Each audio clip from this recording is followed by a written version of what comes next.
So can events in someone's childhood really affect their risk of becoming addicted? The answer is yes. I'm Dr. K. I'm a board-certified addiction medicine physician practicing in Cary, North Carolina, and I post videos on topics related to addiction or mental health so people can be empowered about making their own healthcare choices and starting their recovery journey. Today we're going to talk about how childhood trauma dramatically increases the risk of addiction as an adult.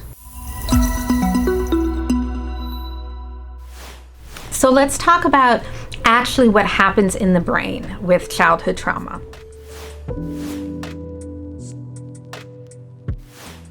There are three main parts of the brain that are related to addiction risk that are impacted in childhood trauma. Now, the first one is your natural reward system. So this is the network in your brain that makes you feel good when you see friends or when you hug your kid. This is the part of the brain that gives you a sense of satisfaction and accomplishment. Well, in the presence of childhood trauma, this part of the brain can actually become underdeveloped. So those natural highs that we get are just much harder to experience. Now, this can lead to a vulnerability to addiction to substances that make you feel good. A substance like cocaine is strong enough to overpower that reward network, and so the person is really able to feel joy. Now, this is obviously very problematic, but it's not the only change that can happen in the brain. The next change that can happen in the presence of childhood trauma is actually an overdevelopment of the part of the brain where fear lives. This is the amygdala. Now, the amygdala is where our fear and anxiety and sense of unease, it's where all of those live. And when you grow up in a dangerous environment, whether that means it's physically dangerous or emotionally dangerous, this part of the brain can actually become overdeveloped. And so it becomes hyper-responsive to things that for other people might just cause a minor irritation. For people who have an overdeveloped amygdala, they can have strong negative responses to things. And this leads to strong feelings of anxiety and fears of abandonment. And this can lead to emotional dysregulation because their fears are so great, their anxiety and their discomfort is so great that they don't have adequate tools to be able to calm themselves. Now, the third part of the brain that can change in the presence of childhood trauma is actually the communication between that fear center and the frontal cortex. This is the part of the brain where you make decisions and you plan. This is the part of the brain that reminds you that you need to pay your taxes or you remember how to cook that recipe. Now, the issue here is that you have impaired communication between the two. And what this causes is an imbalance between the thinking part of the brain and the feeling part of the brain. Now, you can see this as impulsivity. You can see this as choices that seem self-destructive. And this is because of that particular change in the brain as the child is developing. How do we know that childhood trauma really makes people more vulnerable to addiction?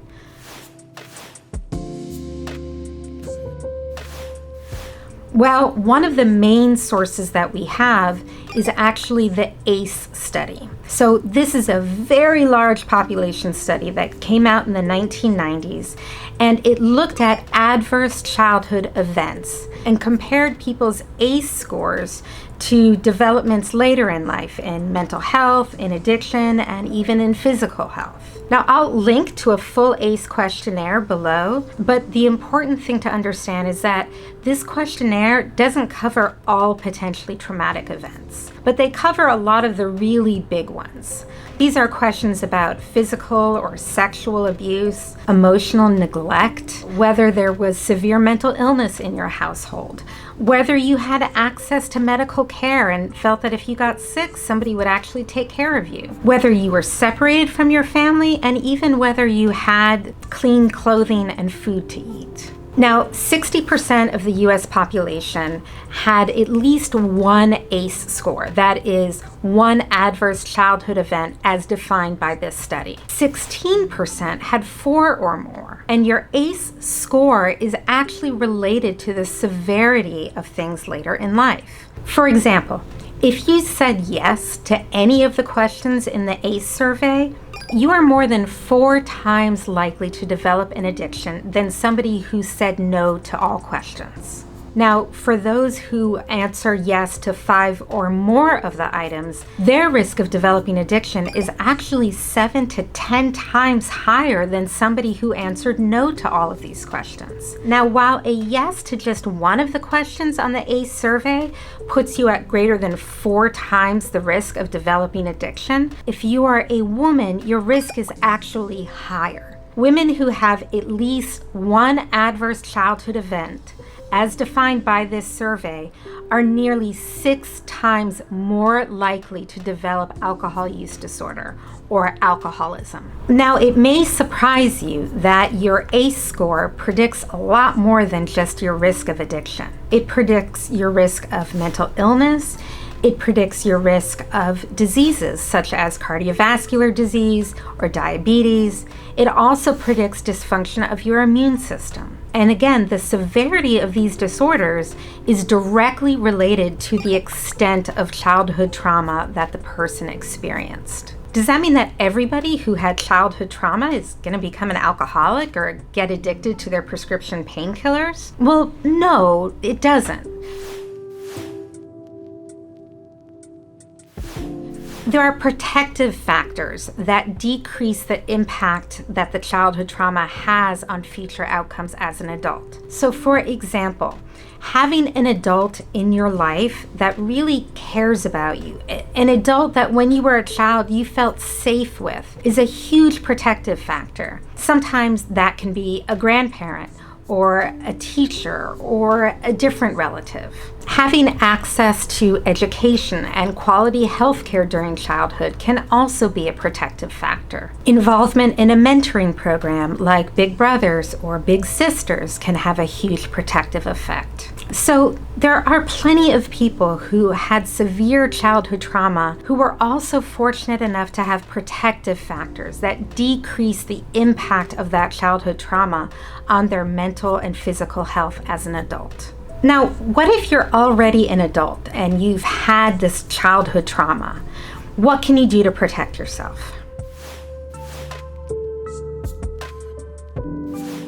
Well, there are protective factors as an adult as well. Community engagement and social support networks are very important in this respect. Psychotherapy that may be trauma-specific can be extremely helpful. Taking care of your physical health is very important, and that includes things like exercise and sleep.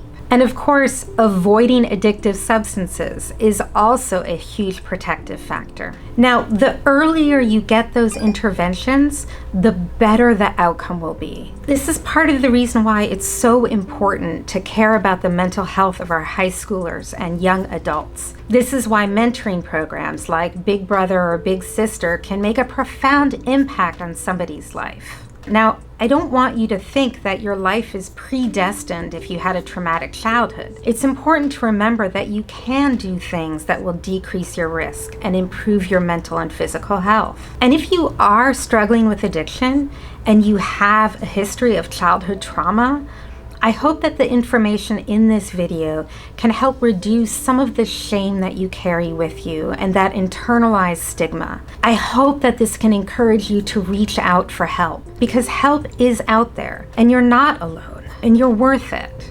If you'd like to see other videos on topics related to addiction or mental health, consider subscribing to my channel. And if you found this video particularly helpful, I'd love a thumbs up. And finally, until next time, this is Dr. K.